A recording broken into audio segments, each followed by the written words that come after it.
Gimana kabarnya Bapak Ibu? Sehat semua ya? Alhamdulillah sehat. Baik, saya lanjutkan. Bismillahirrahmanirrahim. Assalamualaikum warahmatullahi wabarakatuh.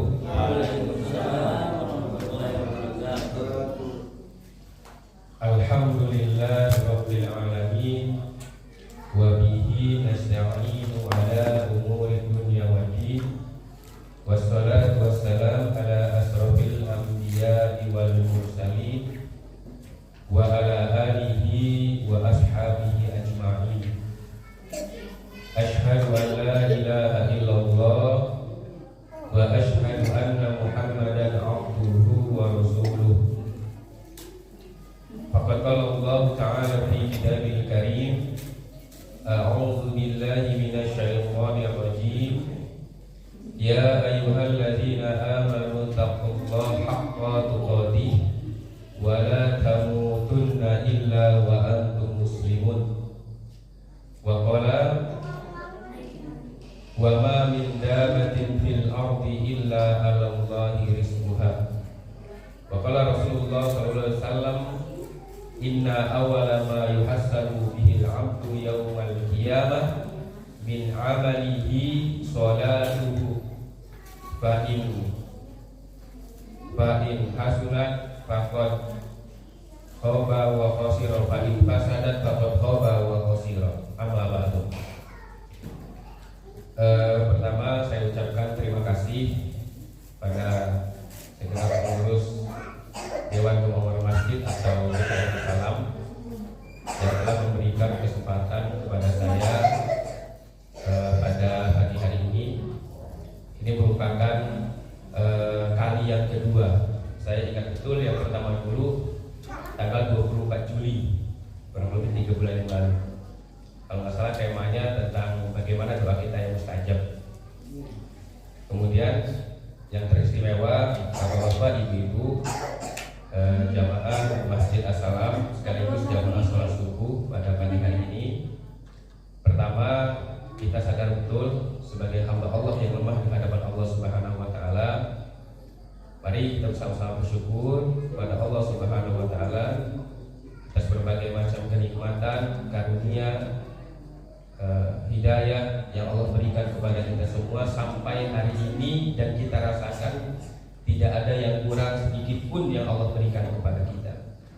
Mudah-mudahan dengan berbagai macam kenikmatan, nikmat iman, nikmat Islam, termasuk nikmat Allah masih mengumpulkan kita dengan keluarga kita di rumah sampai hari ini, termasuk Allah masih melembutkan hati kita sehingga kita dengan cepat merespon panggilan Allah Subhanahu wa taala ketika azan subuh berkumandang. Dan ini sangat langka dan susah kita temui, hanya orang-orang pilihan Allah Subhanahu wa taala.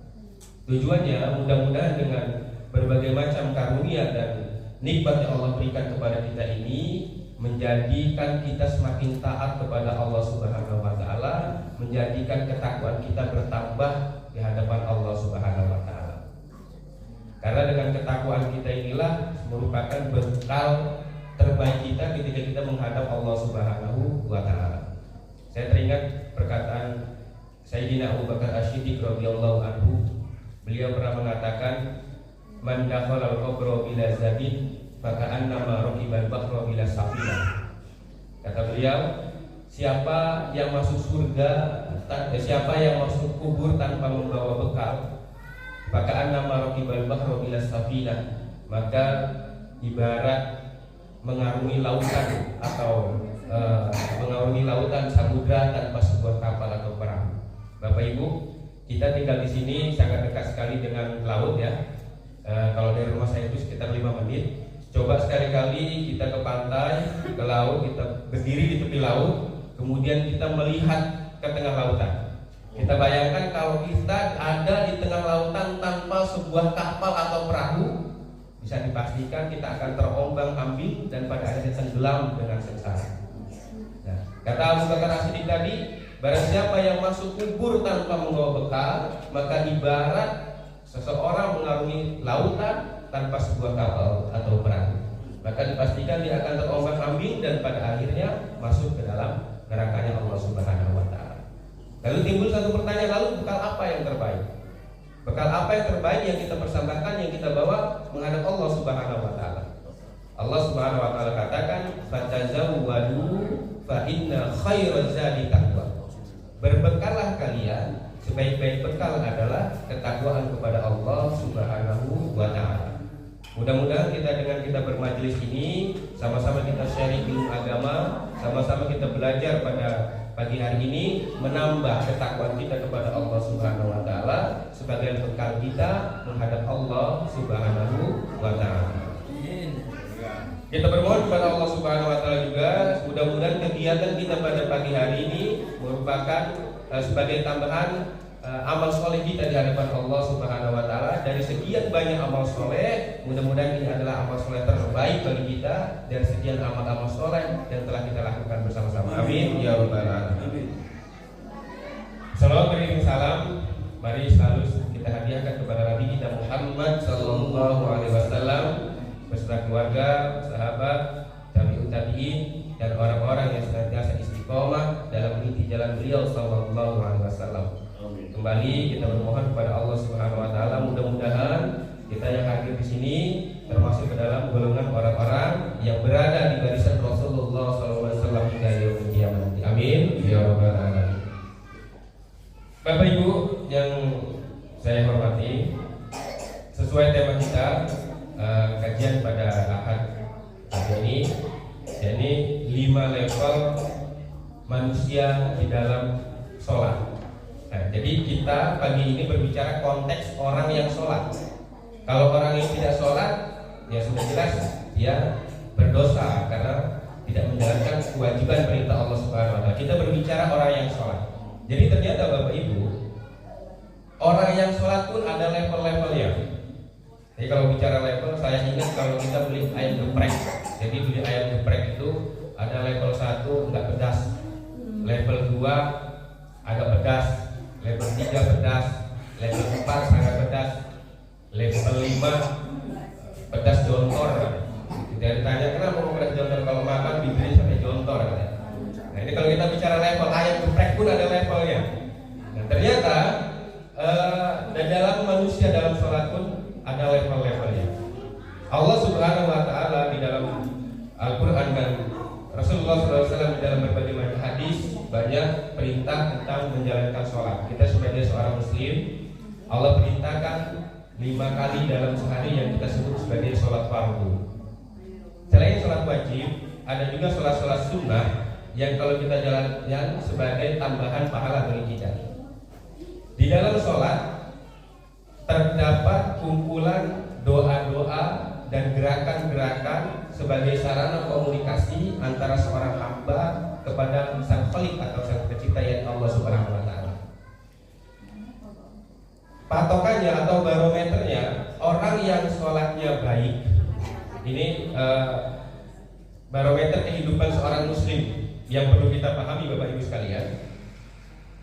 Orang yang sholatnya baik maka akan berdampak baik pula pada kehidupannya. Tapi kalau orang yang sholatnya buruk, orang yang sholatnya acak-acakan, dipastikan akan berdampak buruk juga pada kehidupan, baik kehidupan sosial, rumah tangga dan lain sebagainya. Ini rumus. Jadi orang yang sholatnya baik akan berdampak baik pada kehidupannya. Orang yang sholatnya buruk akan berdampak buruk pula pada kehidupannya. Bahkan tidak hanya dalam kehidupan dunia, tetapi dalam kehidupan dunia dan akhiratnya. Rasulullah SAW mengatakan di dalam sebuah hadis, selain itu pula, sholat juga merupakan satu amalan yang pertama kali dihitung di hadapan Allah Subhanahu wa taala. Jadi kalau kita ada puasa, zakat, sedekah dan lain sebagainya, dan sholat merupakan amalan yang pertama kali dihitung di hadapan Allah Subhanahu wa taala. Jadi kita harus mawas diri karena ini amalan yang pertama kali dihitung di hadapan Allah Subhanahu wa taala. Kata Rasulullah SAW, "Inna awwala ma yuhassabu bil 'abdu yaumal qiyamah." Sesungguhnya amalan seseorang hamba yang pertama kali dihitung di yaumil qiyamah, min amalihi, dari amal-amalnya, sholatu, bagaimana kondisi sholatnya. Fa'in hasuna faqad aflaha wa anjaha. Kalau sholatnya bagus, kalau sholatnya baik, faqad aflaha wa anjaha. Orang ini sukses dan selamat. Sukses di dunia, selamat di akhirat. Namun sebaliknya Bapak Ibu sekalian, fa'in fasadat faqad khaba wa khasira. Kalau sholatnya jelek, kalau sholatnya buruk, maka dia akan merugi dan celaka. Maknanya merugi di dunia, celaka di akhirat. Nah, karena pentingnya amalan ini, maka kita perlu evaluasi diri kita masing-masing. Ini mohon maaf kalau misalnya kita sekarang umurnya 40 tahun misalkan umur kita 45 tahun misalnya, kemudian kita mulai sholat katakanlah di umur 15 tahun mulai rajin sholat, berarti sudah 30 tahun kita sholat. Itu kalau sholat ya, kadang ada yang ditinggal juga. 30 tahun kita sudah sholat. Kalau secara kuantitas, secara banyaknya banyak yang kita kerjakan. Berapa juta rukuk, berapa juta sujud, berapa juta iktidak dan lain sebagainya yang telah kita lakukan selama 30 tahun secara kuantitas. Tapi kalau secara kualitas mungkin nggak ada sepersepuluhnya secara kualitas. Karena Bapak Ibu sekalian yang perlu kita pahami, Allah nggak butuh sholat kita. Yang butuh sholat itu kita, hamba kita ini sebagai hamba. Kalau Allah nggak butuh sholat kita, maka seluruh manusia di dunia ini nggak sholat, Allah nggak pensiun jadi Tuhan. Semua makhluk yang ada di dunia ini, manusia semua yang ada di dunia ini nggak sholat, Allah nggak pensiun jadi Tuhan. Jadi sebetulnya bukan Allah yang butuh sholat kita yang butuh sholat kita. Nah, secara kuantitas banyaknya sholat kita banyak yang kita lakukan, tapi secara kualitas wallahu a'lam bishawab. Padahal yang Allah ingin bukan banyaknya, tapi bagusnya. Hal ini ditegaskan oleh Allah Subhanahu wa taala dalam Quran surat Al-Mulk ayat yang kedua. Huwallazi khalaqal mauta wal hayata liyabluwakum ayyukum ahsanu amala. Allah yang ciptakan kematian dan kehidupan. Untuk apa Allah ciptakan kematian dan kehidupan ini? Liyabluwakum, untuk menguji kalian. Apa patokan ujiannya? Liyabluwakum ayyukum ahsanu amala. Untuk menguji siapa yang paling bagus amalnya. Berarti yang dituntut adalah kualitas. Siapa yang paling bagus amalnya? Siapa yang paling bagus amalnya? Bukan siapa yang paling banyak amalnya. Karena itu pentingnya amalan sholat ini, pentingnya kualitas amalan sholat ini. Saya mengajak diri saya sendiri dan hadirin Bapak Ibu, mari kita koreksi, evaluasi sholat kita masing-masing. Imam Ibnu Qayyim Al-Jauzi membuat level manusia di dalam sholat. Dan ini perlu kita pahami bersama. Jadi kata Imam Ibnu Qayyim Al-Jauzi ada 5 level manusia di dalam sholat. Yuk kita koreksi bareng-bareng Bapak Ibu, kita ada di level yang mana? Yang pertama kata beliau Imam Ibnu Qayyim Al-Jauzi rahimahullah, level yang pertama apa yang beliau sebut yakni mu'aqabun. Mu'aqabun ini ikob. Mu'aqabun orang-orang yang dihukum. Lah bagaimana kok sholat dihukum? Ini kita sekali lagi bicara konteks orang yang sholat. Kalau orang yang tidak sholat jelas. Jadi yang pertama, level yang pertama yang beliau sebut mu'aqabun, orang sholat tapi dihukum, orang sholat tapi disiksa. Apa kriterianya? Mari kita perhatikan. Orang yang sholat tetapi dihukum, yang pertama mereka tidak menyempurnakan wudunya. Nah ini penting Bapak Ibu. Jadi sholat tidak mungkin sempurna kalau wudunya nggak sempurna, karena kunci dari sholat adalah wudu. Nah, meskipun kita semua bisa berwudu, tapi belum tentu sempurna. Sebagai contoh, orang-orang yang mu'aqabun ini, mereka sholat tidak menyempurnakan wudunya ketika membasuh tangan. Mohon maaf, misalnya membasuh tangan, mereka tidak mempedulikan apakah sikunya ini basah atau tidak. Kalau sekarang kan wudu pakai keran, kan begini-begini saja, jadi air kerannya cuma di sini aja. Kadang sininya masih kering. Padahal ini adalah salah satu anggota wudu yang wajib dibasuh.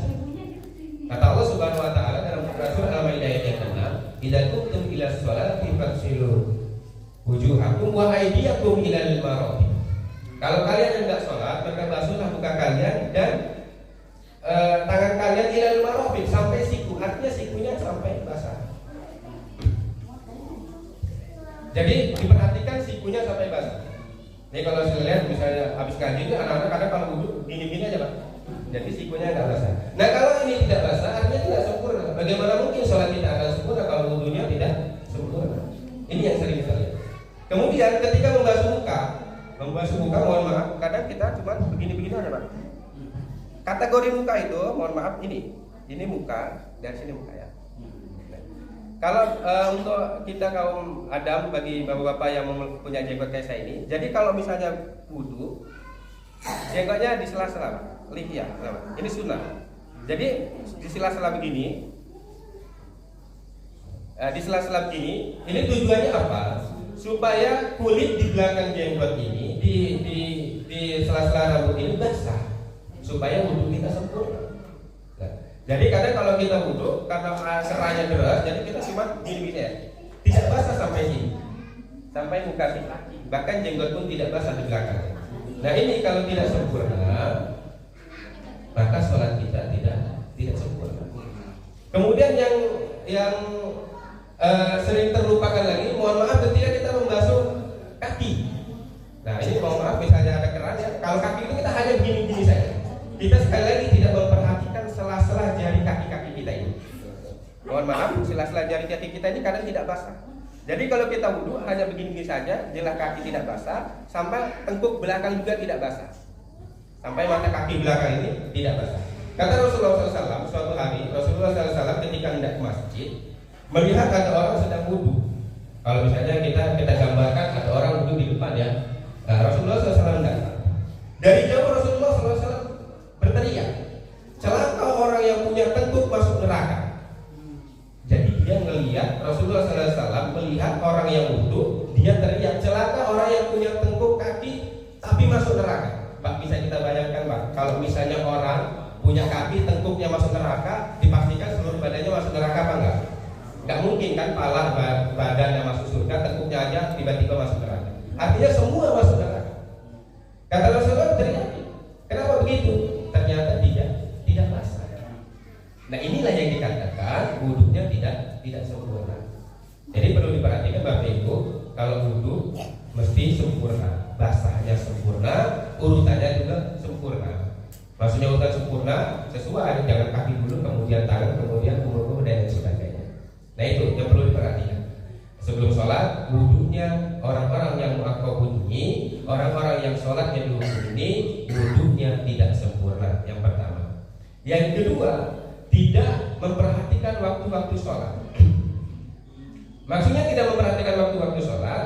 Sholat zuhur dikerjakan hampir asar, sholat asar dikerjakan hampir maghrib, sholat maghrib dikerjakan hampir isya, sholat isya kelewatan tiba-tiba melaksanakan sholat subuh dikerjakan seperti orang sholat duha tanpa ada alasan yang syar'i, misalkan sakit dalam perjalanan, itu beda konteksnya.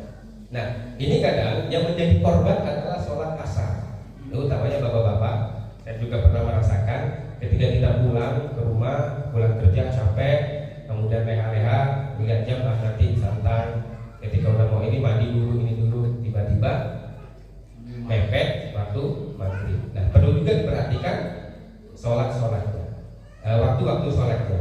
Kemudian yang selanjutnya, orang ini sholatnya tidak berangkat dari hati. Artinya sholat ikut-ikutan, gak enak sama tetangga, gak enak sama atasan kantor dan lain sebagainya. Dan pada akhirnya orang ini sholatnya tidak membekas. Selesai sholat, assalamualaikum, parahnya orang ini tidak menyesali apa yang baru saja dia perbuat. Jadi besok ulangi begitu lagi, besok ulangi begitu lagi. Tidak ada penyesalan di dalam hatinya. Nah inilah yang Ibnu Qayyim al-Jauziyah rahimahullah katakan, orang sholat tetapi dihukum. Dan ini pula yang Allah tegaskan di dalam Quran surah Al-Maun, kita semua hafal, fawailul lil musallin, celaka bagi orang-orang yang sholat. Kan kita heran, kok celaka orang-orang yang sholat. Ayat selanjutnya, alladzina hum an sholatihim sahun. yakni orang-orang yang lalai dalam sholatnya. Tadi kriterianya, wudhunya nggak sempurna, waktunya lalai, kemudian pakai baju asal-asalan, nggak khusyuk, kemudian di tempat juga di tempat yang kurang bagus dan lain sebagainya. Pokoknya lalai. Nah, inilah yang Allah katakan orang celaka bagi orang-orang yang sholat, yakni sholatnya dalam kondisi lalai. Ini level yang pertama. Mudah-mudahan kita terhindar dari level yang pertama. Kemudian yang kedua, menurut Imam Ibnu Qayyim al-Jauzi, level manusia dalam sholat yang kedua adalah yang disebut sebagai muhasabun. Orang sholat dimintai pertanggungjawaban atas sholatnya. Nah, jadi kita sholat dimintai pertanggungjawaban atas sholat kita yang kita lakukan. Apa kriterianya?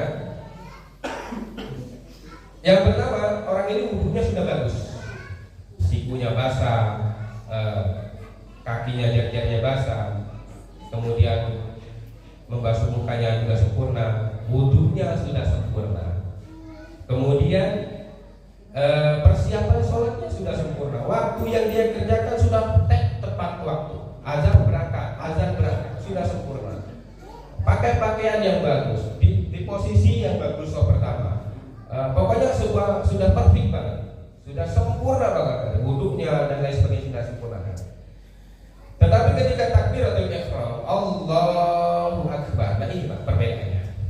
Ketika takbiratul ihram, Allahu Akbar, pikirannya tamasya kemana-mana. Ini kita sering nih Pak ya. Pikirannya tamasya kemana-mana. Orangnya ada di Masjid As-Salam, pikirannya ada di pasar. Orang yang ada di masjid, pikirannya ada di sekolah. Orang yang ada di masjid, pikirannya ada di dapur. Ya, orang yang ada di masjid, pikirannya ada di mana-mana. Nah, ketika Allahu Akbar, dia tamasya kemana-mana. Ingat kunci motor tadi naruh di mana? Ini sering Pak, bapak-bapak. Saya juga pernah habis pergi pakai jaket, naruh jaket digantung. Kemudian mau pergi, lupa mana kunci motor. Mana tuh? Mungkin ada di atas kulkas, nggak ada. Biasanya kan ada di atas kulkas, nggak ada. Ketika waktu zuhur sholat itu, begitu sholat Allahu Akbar baru ingat kunci motor ada di kantong jaket. Yang lucu lagi ibu-ibu. Begitu pagi-pagi suaminya berangkat kurang lebih jam 9 jam 10 mau belanja, uangnya lupa naruh di mana. Suaminya ditelepon, Pak uang belanja mana? Kan sudah dikasih tadi pagi. Wah, ribut akhirnya ditelepon. Begitu selesai masuk zuhur, sholat zuhur lagi. Allahu Akbar, begitu sholat zuhur, begitu sholat zuhur baru ingat. Ternyata tadi jam 11 ada paket Shopee COD rupanya. Lupanya uang belanjanya udah dibayarin pakai Shopee COD. Tapi ingatnya kapan Bu? Waktu zuhur. Nah ini kadang-kadang apa yang tidak kita pikirkan ketika kita sholat muncul di dalam sholat. Nah inilah namanya tablis iblis, ya, panah-panah iblis ketika memanah kita di waktu sholat. Bapak Ibu jemaah Masjid As-Salam yang berbahagia.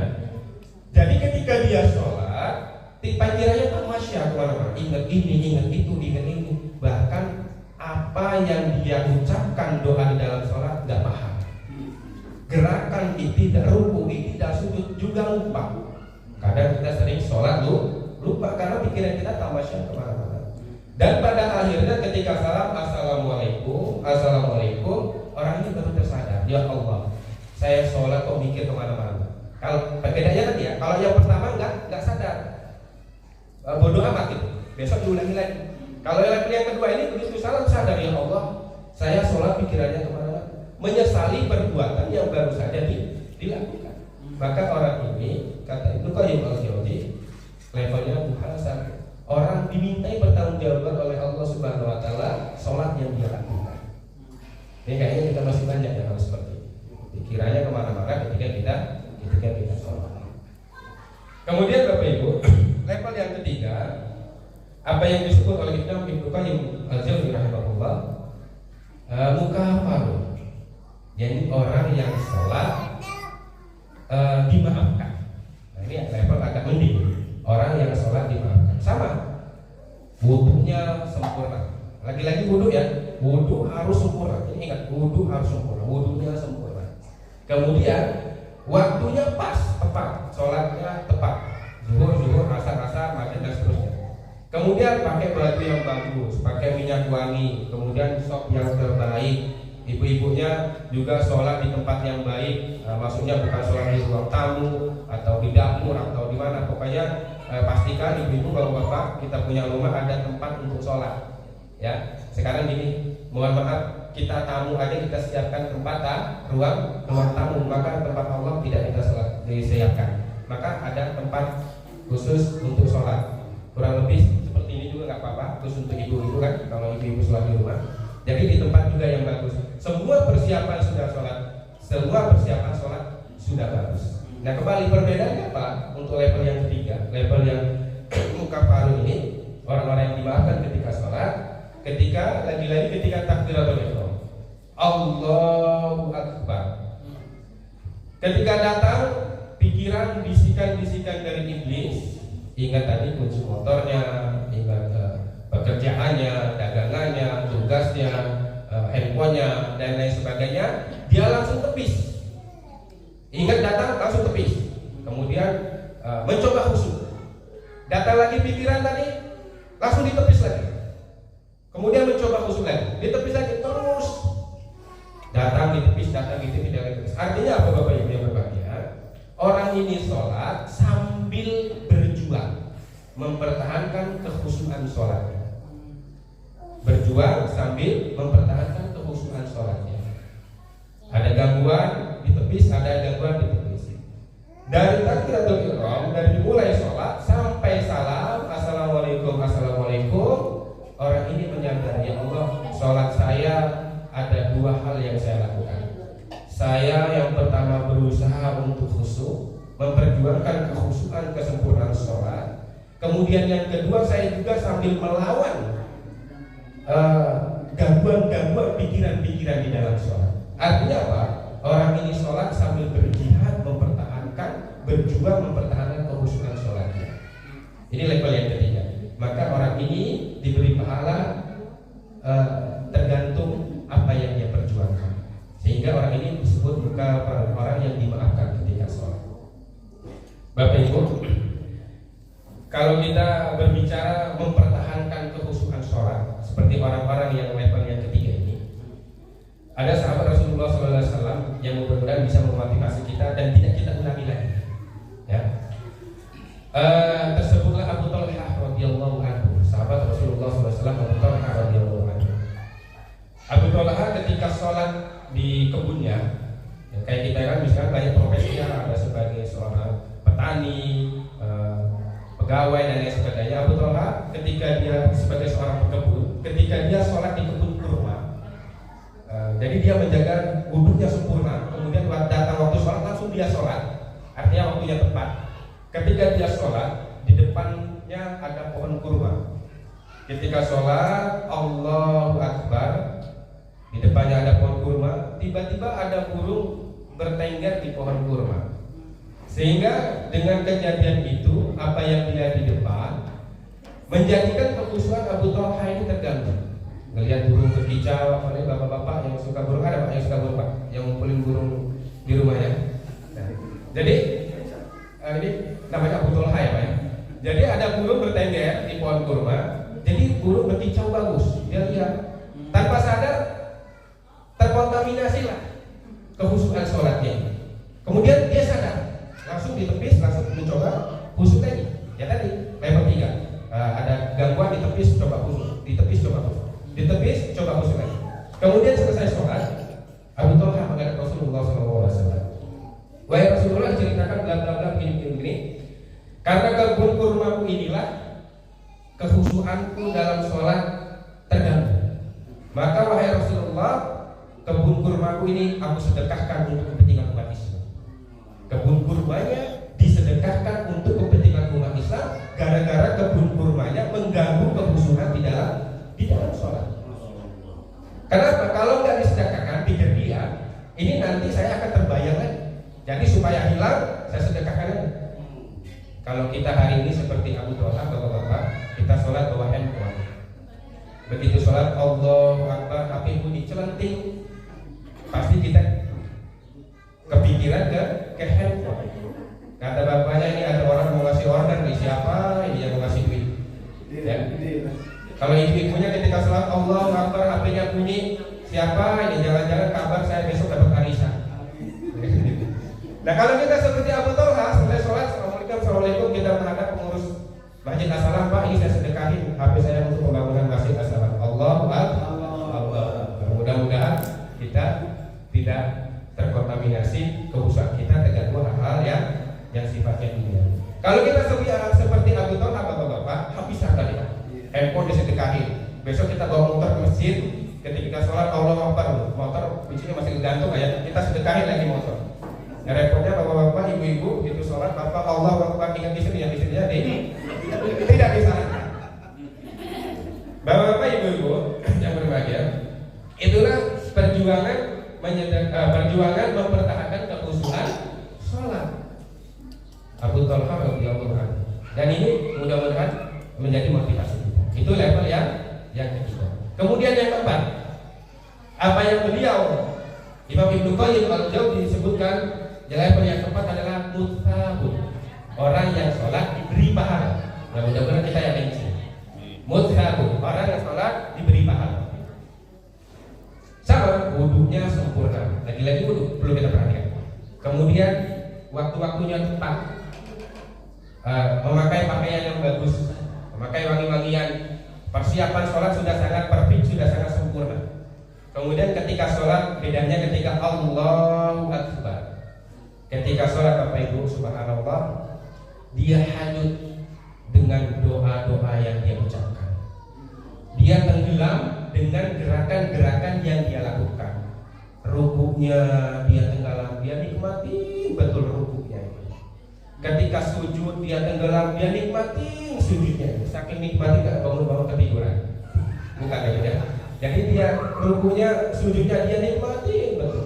Ketika sholat membaca surat-surat tentang surga menangis, khawatir tidak dimasukkan ke surga. Ketika membaca surat-surat tentang neraka juga menangis, khawatir dimasukkan ke neraka. Dia selami betul apa yang dibaca di dalam sholat, apa gerakan-gerakan apa yang ada di dalam sholat, hanyut dan tenggelam di dalam sholat. Ini pentingnya Bapak Ibu, kita sholat paham, ngerti arti sholat. Jadi Bapak-bapak belum terlambat, kita coba, kita kan hafal semua ya doa di dalam sholat, ya doa ruku, sujud segala macam. Tapi tolong kita coba baca artinya. Karena apa? Kalau kita sholat nggak tahu artinya, sama aja kayak orang gila ngomong Pak. Bapak-bapak atau selesai, nggak tahu artinya. Sehingga banyak orang selesai sholat, assalamualaikum, doa minta rezeki nggak sudah. Padahal di dalam sholat ada doa minta rezeki ada. Doa minta ampun juga ada di dalam sholat. Tapi selesai sholat kita minta ampun sampai nggak selesai. Ya, nggak masalah kita selesai sholat berdoa ya bagus. Tetapi di dalam sholat juga ada doa. Doa minta rezeki ada di dalam sholat. Doa minta ampun ada di dalam sholat. Doa menenangkan juga ada di dalam. Makanya doa-doa sholat itu kita baca artinya. Supaya apa? Supaya kita mampu masuk ke dalam level yang keempat ini. Kita paham betul ketika Allahu Akbar. Apa arti Allahu Akbar? Allah Maha Besar. Kalau orang tahu arti Allahu Akbar, Allah Maha Besar, maka ketika Allahu Akbar, Allah Maha Besar, semua kecil. Kan mana konotasinya seperti itu kan? Allah Maha Besar berarti semua kecil. Makanya susah pikiran kita mau bertamasya kemana-mana. Kalau kita sudah Allahu Akbar, Allahu Akbar, Allah Maha Besar, berarti kerjaan kecil, urusan kantor kecil, hobi-hobi kita di luar kecil, urusan-urusan rumah tangga kita juga kecil, karena Allah Maha Besar. Itu baru takbiratul ihram. Belum kita membaca surat Iftitah, membaca doa Iftitah, membaca Al-Fatihah. Pak, surat Al-Fatihah kalau kita selami Pak, nangis kita. Karena orang-orang ini kan kebalik Al-Fatihahnya. Iya karena dulu, iya karena sekarang. Artinya kepadamu kami minta pertolongan, kepadamu kami memohon. Memohon ini makna luas, memohon ampun, pertolongan dan lain sebagainya. Tapi kan orang sekarang ini Al-Fatihah ini kembali, mohon maaf. Kalau misalnya ada orang mau katakanlah punya hajat ya, katakanlah mau nyalon misalnya, datang ke pengurus masjid, Pak, doain saya jadi. Nanti kalau saya jadi, saya mau nyumbang 50 juta untuk masjid ini. Kalau ada yang gitu Pak, di pengurus masjid, bisikin Pak, Bapak Al-Fatihahnya balik. Kenapa tahu apa tahun balik? Kan di dalam bahasa iya karena kudu wa iya karena tadi kepadamu kami beribadah dulu baru minta pertolongan. Orang tadi apa? Minta pertolongan dulu baru beribadah. Berarti iya karena stain wa iya karena yang bagus apa? Infak dulu 50 juta, iya karena kudu ibadah dulu, baru wa iya karena stain baru minta pertolongan. Itu baca pertama di sini Pak. Nah, jadi kalau kita paham arti setiap kata yang kita ucapkan di dalam sholat, insya Allah kita akan tenggelam di dalam doa-doa kita dalam sholat. Juga ruku sujud ini kita jangan buru-buru, harus tumakninah. Pada suatu hari Rasulullah SAW melihat ada yang sholat. Selesai sholat kata Rasulullah, ulangi sholatnya. Kamu belum sholat. Padahal jelas orang itu baru sholat. Kemudian selesai sholat kata Rasulullah, ulangi, kamu belum sholat. Kenapa? Di dalam sholat harus ada tumakninah, tenang. Kalau kata orang Jawa, jejak, tenang. Jadi fokus. Rukunya tepat, ruku. Berdirinya tepat, berdiri. Sujudnya tepat, sujud. Jadi ibadah ini yang kita perlukan adalah fokus, Pak. Jadi jangan kayak ayam matuk, cepat banget. Nah ini tidak, kata Rasulullah ulangi. Jadi ukurannya tumakninah itu apa? Baca nggak perlu panjang-panjang, cukup satu kali bacaan saja. Kan ada yang baca yang 3 kali ya, tapi tumakninah, tenang. Nah, tadi kembali lagi level yang keempat tadi, dia hanyut di dalam doa dan gerakan yang dia ucapkan dan yang dia lakukan di dalam sholat. Inilah yang kata Allah Subhanahu Wa Taala orang-orang yang khusyuk. Dan garansinya kata Allah Subhanahu Wa Taala dalam Quran surat Al-Mu'minun ayat yang pertama itu, ayat yang pertama Quran surat Al-Mu'minun, qad aflahal mu'minun. Sungguh beruntung orang-orang yang beriman. Ciri-cirinya apa? Salah satunya adalah alladzina hum fi sholatihim khashi'un. yakni orang-orang yang khusyuk di dalam sholatnya. Mudah-mudahan kita termasuk ke dalam level yang keempat ini. Caranya tadi kita harus paham apa yang kita baca. Kemudian yang terakhir, level orang yang manusia yang sholat. Yang terakhir adalah apa yang beliau Imam Ibnu Qayyim al-Jauziyyah dikatakan muqarrabun, orang yang dekat dengan Allah. Ini level yang tertinggi, orang yang dekat dengan Allah. Wudhunya sempurna. Lagi-lagi wudhu kita perhatikan. Prepare-nya untuk sholat sudah maksimal. Waktu-waktu sholat sudah dia laksanakan. Batasan-batasan sholat, kemudian tempat yang bagus, baju yang bagus, semua sudah sempurna. Kembali lagi, patokannya ketika takbiratul ihram, Allahu Akbar. Bukan hanya hanyut dan tenggelam di waktu sholat, tetapi hatinya terpaut hanya Allah Subhanahu wa Ta'ala. Dia sholat seakan-akan Allah ada di depannya. Dia sholat seakan-akan Allah melihat dia sedang sholat. Artinya apa? Tidak ada tabir antara dia dengan Allah. Orang-orang macam ini, Pak, kalau sholat dia nggak sadar siapa yang di kanan dan di kiri, karena hanya Allah yang ada di depannya. Kalau sholat dia nggak paham dipanggil atau bisikan segala macam, karena hanya Allah Subhanahu wa Ta'ala yang ada di depannya. Ini orang-orang yang korup, orang yang sangat dekat dengan Allah Subhanahu wa Ta'ala. Sehingga apa? Orang ini sholat bukan berangkat dari hati, tetapi sholat berdasarkan keagungan Allah Subhanahu wa Ta'ala. Allah yang maha besar, Allah satu-satunya yang disembah, tidak ada yang lain. Tidak ada tabir antara dia dengan Allah Subhanahu wa Ta'ala. Dan ini orang-orang spesial.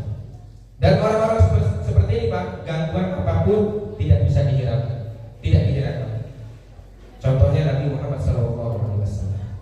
Nabi Muhammad SAW diceritakan sholat kakinya sampai bengkak-bengkak.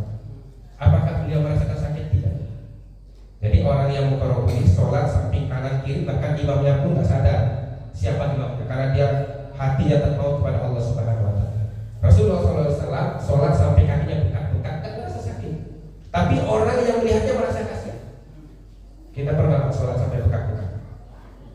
Jangan bengkak ya, ada nyamuk aja, begitu nempel mata kita sudah begini, mana nyamuknya? Kita lihat nyamuk yang mau kita pukul. Jangan kan nyamuk hinggap, baru nguing kita cari di mana sumber suaranya. Nabi Muhammad SAW sholat sampai kakinya dekat. Kemudian istri tercinta beliau protes karena saking kasihannya melihat Rasulullah SAW kakinya sampai bengkak. Kata Aisyah radhiyallahu anha, wahai Rasulullah, engkau adalah manusia yang sudah diampuni dosanya baik yang lalu maupun yang akan datang. Engkau dijamin masuk surga. Tapi kenapa engkau sholat sampai begitunya, kakinya sampai bengkak-bengkak? Perhatikan jawaban Rasulullah SAW. Apalah aku abdan syakur, kata Rasulullah SAW. Tidakkah aku ingin menjadi hamba yang bersyukur? Jadi Rasulullah SAW sholat sebagai rasa syukur beliau kepada Allah Subhanahu Wa Taala. Karena beliau sudah dijamin masuk surga. Kita sahabat Nabi bukan, hidup di zaman Nabi bukan, jauh dari Nabi. Cita-cita tinggi masuk surga Firdaus, tapi sholatnya masih level yang pertama. Jemaah Bapak Ibu rahimahullah, itu Nabi Muhammad SAW. Oke, saya beri contoh bukan Nabi. Kalau Nabi kita tidak bisa menyamai soal Nabi karena beliau mendapatkan wahyu dan mujizat.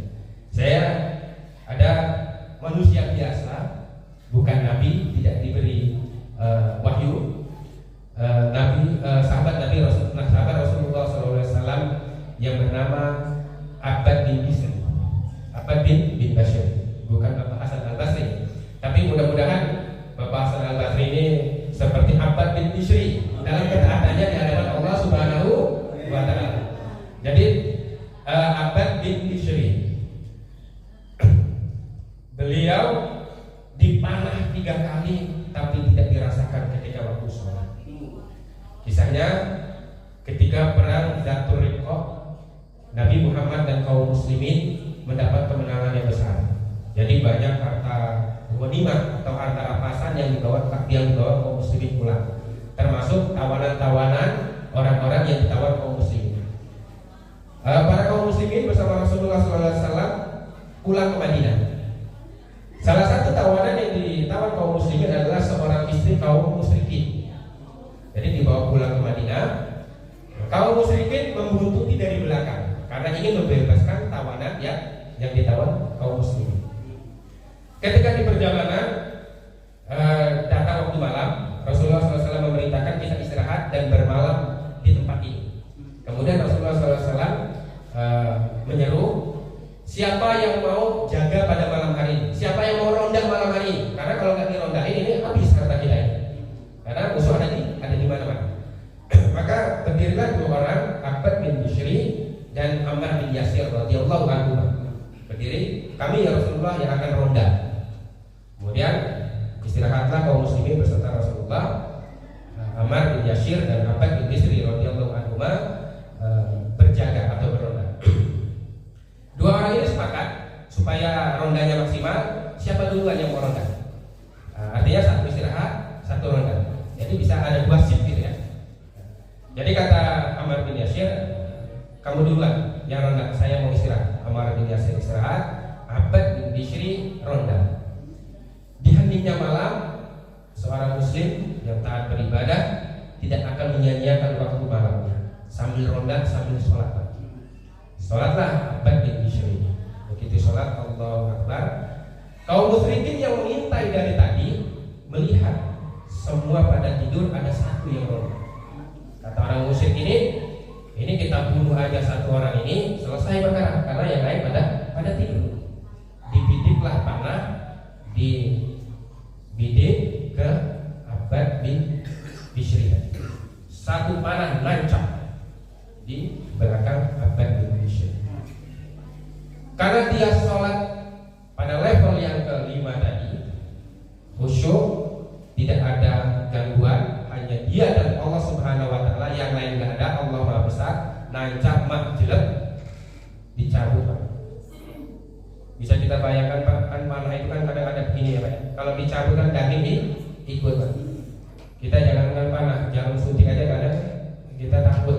Kalau divaksin aja dipegangin sama perawatnya kan, karena saking takutnya kita sama jarum suntik. Jadi dicabut Pak. Kaum musyrikin ini kaget, masih melanjutkan sholatnya. Di panah yang kedua jelek lagi dicabut lagi Pak. Masih khusyuk di dalam sholat. Sampai malah yang ketiga dicabut lagi, kaum musyrikin kaget. Ini orang apa orang? Akhirnya kaum musyrikin lari tunggang langgang karena kaget ini satu orang di panah aja masih bertahan, masih siap. Bagaimana kalau yang lain di panah? Gak bakal bergeming pikir orang kaum musyrikin. Akhirnya selesai sholat, Abbad bin Bishri sudah gak kuat lagi. Selesai sholat dibangunkan Ammar bin Yasir. Ammar bin Yasir kaget. Kenapa engkau tidak bangunkan aku ketika panah yang pertama? Apa jawaban Abbad bin Bishri? Aku tidak ingin mengganggu sholatku karena aku sedang berhadapan dengan Allah Subhanahu wa Ta'ala, bukan yang lain. Kalau aku berhadapan denganmu, dengan manusia, akan aku selesaikan. Tapi aku berhadapan dengan Allah Subhanahu wa Ta'ala. Jadi semuanya tidak dikira. Dan satu lagi, aku tidak ingin menyelesaikan, aku tidak ingin memotong ayat yang aku baca. Abbad bin Bishri sedang membaca surat Al-Kahfi. Dan ini hikmah cerita ini adalah adab kita. Adab kita ketika kita membaca Al-Quran, jangan terpotong-potong. Jadi kadang ibu-ibu yang baca Quran, ada anaknya yang jawab, iya ini, baca lagi. Nah itu adab di dalam Al-Quran tidak seperti itu. Sama bapaknya juga, ibu-ibu jangan salah paham. Kalau bapaknya lagi baca Al-Quran, ibunya curhat segala macam tadi dengerin, bukan berarti bapaknya tidak sayang Pak. Ini baru saja selesai mendengarkan cerita Abbad bin Bishri. Jadi membaca Al-Quran diselesaikan dulu, baru urusan yang lain. Nah, kita juga harus paham kalau ada orang baca Al-Quran jangan diajak ngobrol. Karena apa? Kalau terputus bacaan Al-Quran, maka terputus juga artinya. Jadi Al-Quran itu kan tentang kisah-kisah, tentang hukum-hukum dan lain sebagainya. Khawatirnya kalau terputus maka akan putus juga maknanya. Jadi adab dalam membaca Al-Quran harus fokus selesai dulu. Jadi Abbad bin Bishri tadi selesaikan dulu membaca Al-Quran, selesaikan dulu sholatnya, baru urusan yang lain. Nah, pertanyaannya kenapa ini bisa terjadi? Kita bisa nggak? Bisa. Rumusnya apa? Fokus. Rumusnya fokus. Sekarang ini, saya analogikan, saya beri contoh yang masuk akal di kita, supaya kita sholat itu tidak menghiraukan apa yang ada di kanan kiri kita yang mengganggu kita. Contoh begini Pak. Bapak, seorang suami, seorang ibu, seorang anak naik motor atau mobil misalnya, kemudian kecelakaan. Misalnya kecelakaan. Bapaknya di sininya bocor, darah mengucur. Di sininya kakinya patah, darah mengucur. Tangannya juga patah, darah mengucur. Sakit nggak? Sakit banget. Sakit banget. Darah segala macam. Tetapi apa? Bapak ini melihat anaknya terkapar. Sakit yang dia rasakan saya jamin nggak akan terasa. Langsung dia berdiri, digotong, anaknya ditaruh di tempat yang aman. Ngelihat istrinya berdarah terkapar, kaki yang patah nggak akan terasa. Langsung berdiri, angkat istri tercintanya, dibawa ke tempat yang aman, ditaruh di tepi jalan.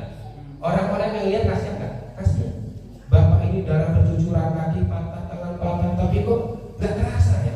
Nah ini sering ya kita lihat ya. Mungkin kita juga pernah merasakan seperti itu ya. Ketika kita mungkin anak kita kecelakaan, kita juga berdarah-darah, kita nolong anak kita dulu, nolong istri kita dulu, ya. Kemudian setelah selesai diberi minum, setelah tenang, coba bapak tadi suruh berdiri, nggak apa-apa. Jangan suruh berdiri, suruh beliau suruh ngomong aja nggak kuat Pak, ini saya bocor Pak, nggak kuat Pak, ini pantas Pak.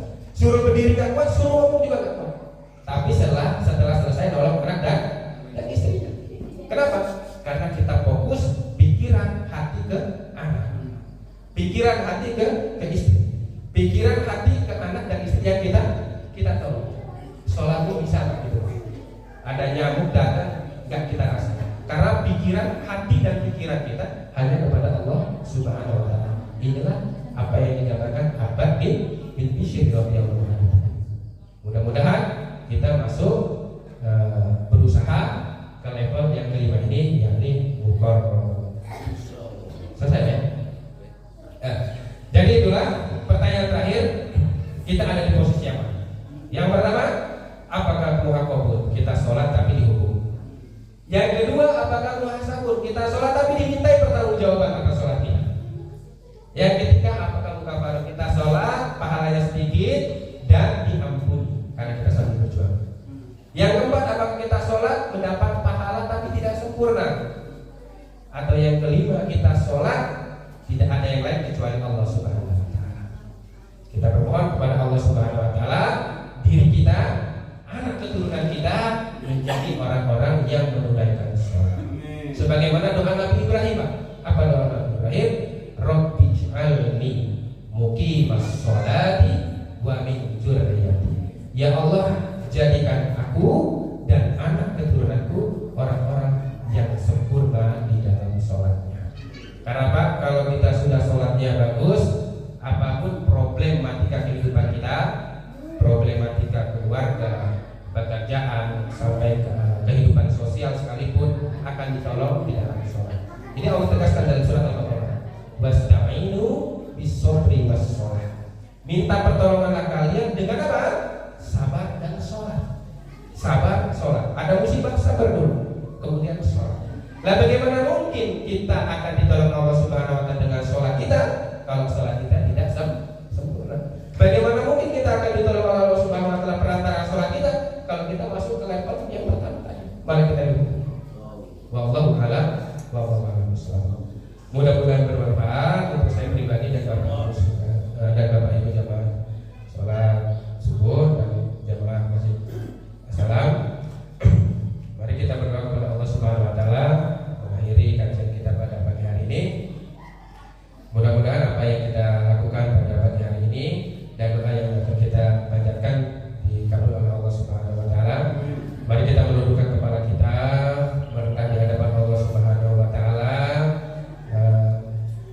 menghadap kepada Allah Subhanahu wa Ta'ala dengan hina. Kita merasa lemah di hadapan Allah Subhanahu wa Ta'ala. Kita berdoa, a'udzubillahi minasyaitonirrajim. Bismillahirrahmanirrahim.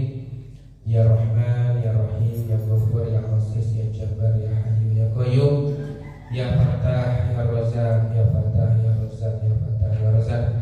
Allahumma sholli ala Muhammad wa ala ali Muhammad kama shallaita ala Ibrahim wa ala ali Ibrahim, wa barik ala Muhammad wa ala ali Muhammad kama barakta ala Ibrahim wa ala ali Ibrahim innaka Hamidum Majid. Rabbana zalamna anfusana wa illam taghfir lana wa tarhamna lanakunanna minal khasirin. Rabbana la tuzigh qulubana ba'da idh hadaitana wa hab lana min ladunka rahmah innaka antal wahhab. Rabbana la tuzigh qulubana ba'da idh hadaitana wa hab lana min ladunka rahmah innaka antal wahhab. Allahumma la tada' lana dzamban illa ghafartah. Ya Allah, jangan Engkau sisakan secuil pun dosa kami ya Allah kecuali Engkau ampuni ya Allah. Wala hamman illa farajtah. Ya Allah, jangan Engkau sisakan keraguan kami ya Allah di dalam ibadah-Mu ya Allah kecuali Engkau bersihkan ya Allah. Wala dainan illa qadaitaha. Ya Allah, jangan Engkau tinggalkan sepeser pun hutang kami di dunia ini ya Allah kecuali Engkau lunasi ya Allah. Wala hajatan min hawaijid dunya wal akhirah illa qadaitaha ya arhamar rahimin. Ya Allah, jangan Engkau sia-siakan, jangan Engkau tinggalkan hajat kami di dunia dan di akhirat ya Allah kecuali semuanya Engkau penuhi ya Allah. Zat yang Maha Pengasih lagi Maha Penyayang. Allahumma inna na'udzubika min ilmi la yanfa'. Ya Allah, kami bermohon dari ilmu yang tidak bermanfaat ya Allah. Kami melaksanakan majelis taklim ya Allah bertahun-tahun, berkali-kali, banyak kali majelis taklim yang kami hadiri ya Allah. Kami berlindung kepada ya Allah dari ilmu yang tidak bermanfaat ya Allah. Wa min qalbin la yakhsha. Ya Allah, kami juga berlindung dari hati yang tidak khusyuk dalam beribadah, dari hati yang tidak khusyuk di dalam salat ya Allah.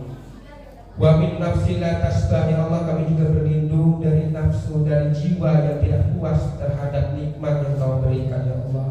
Wa min